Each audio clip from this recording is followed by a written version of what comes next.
Hello, everyone. My name is Rick Timmins, and I am a board member of the Angel Capital Association.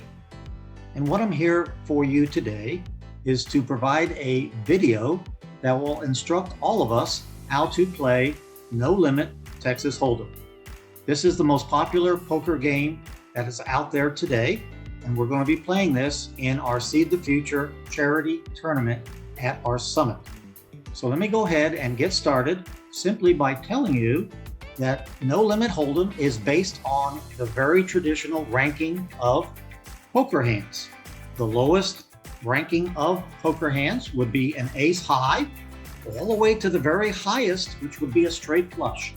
Now, don't worry if you don't remember these. I've created a document that we're going to post with this video and will be available at the tournament, which will give you the ranking of all poker hands that are available or can be utilized while playing this game.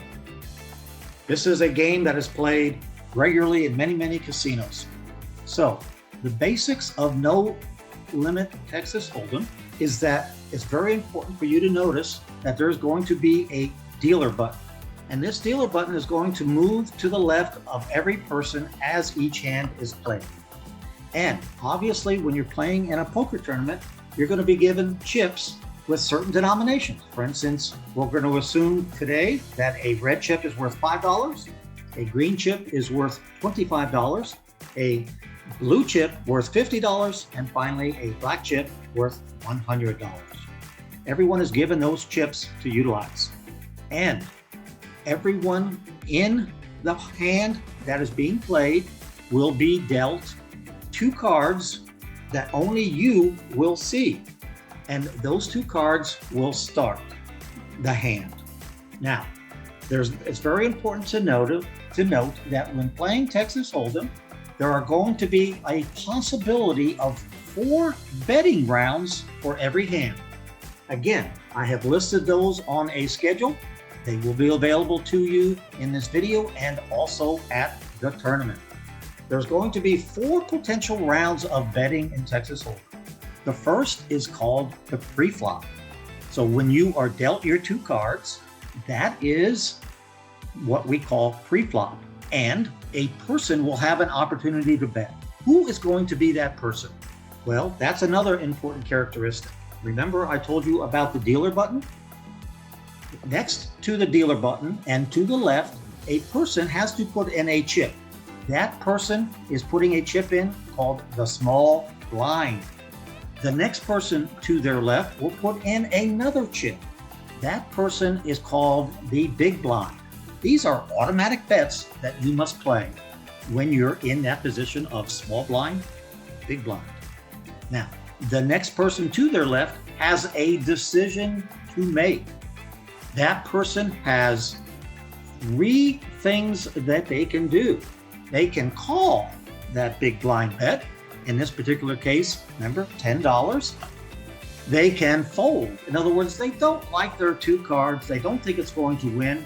They throw them and give them back to the dealer. Or they like their 2 cards and they want to raise. They could raise anything at least double the bet of the big blind. So if you like your cards, you want to raise, and if the big blind is $10, you must put in at least $20 or some increment above $20 at any time. Then the next person on their left must continue if they want to do those 3 actions. And finally, the last person to act before the community cards come is the person who has this dealer button. And that person gets to watch all of this action and decide for themselves what they want to do. And then we come to the small blind and big blind, and they must decide to call or raise also. So we all have options depending on our position. And think about it, the person with this dealer button has the best opportunity or advantage because they get to watch all of the action. At the conclusion of that hand, this dealer button moves to the next person on the left, and we begin with a small blind, big blind again. Now, let's talk about once the people are still in the hand with their 2 cards, what happens next? The dealer is going to put out 3 community cards in the middle of the table that all players can utilize. That is called the flop, F-L-O-P. There is now a bet, and the first person to the left of the dealer button that is still in will make a bet or check if they wish, and so on. And you move around the table to the left, and all people have an opportunity to check or to bet. And then the person subsequent to that left has to make a decision. Am I going to fold? Am I going to call that bet? Or am I going to raise? You continue that decision until everyone has settled. And then the next card the dealer puts out is the 4th community card that we all use. And that is called the turn, T-U-R-N. Once again, the person to the left of the dealer will decide how he or she wants to bet or check. And you move around the table until all decisions by people still in the hand are made. Finally, the very last community card comes out that we can all utilize. It's called the river, R-I-V-E-R. The person again to the left of the dealer has to make the start and decision, bet or check. The person again to the left can decide to either call, raise, or fold. That goes around until all betting is settled and complete. And then finally, you turn your 2 cards over in your hand that only you have been looking at, and the 5 cards in the middle, the community cards. And from those 7 cards, a poker hand is made with 5 cards, any 5 cards, 1 from the hand that you have and 4 from the middle, or 2 from your hand and 3 from the middle. And you can see it's very important to have reasonably good cards in your hand correlating with the community cards in the middle to create a good poker hand and hopefully a win for you. Now, you continue this with the next hand. The button has moved, called the dealer button, has moved to the next person.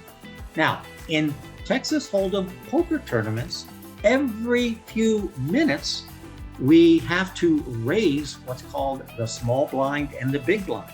Recall I told you in the beginning, it was $5 and $10. Well, maybe after a few minutes in the tournament, it gets raised so that the small blind is now $10 and the big blind is now $25. And in the third round, it could be $25 and $50. So you can see after a while, you're starting to lose some of your poker chips simply to blinds. So it's a good thing to act and bet when you think you have good cards in your hand, and to fold when you don't think you have good cards in your hand. What is the best 2 cards you can have in your hand? Well, that's obvious. It's 2 aces. We call them pocket rockets. And from that, you can make raises or check or whatever you want to do. But that's the best 2 cards. The worst 2 cards are 7, deuce, unsuited, and a whole range or gamut of kind of cards in between. You will have to decide if you want to stay in the hand with your 2 cards or continue the betting as these community cards are provided to you. The winner, of course, will be accumulating all of the chips as we move through the tournament. I hope that explains to you how Texas Hold'em is played. It's going to be a lot of fun. We've done this in the past. Everyone has enjoyed it. And I think you, as participants in it, will enjoy it. We'll have lots of additional teaching aids for you at the tournament. Good luck, and we look forward to seeing you at our Summit Charity Poker Tournament. Thank you.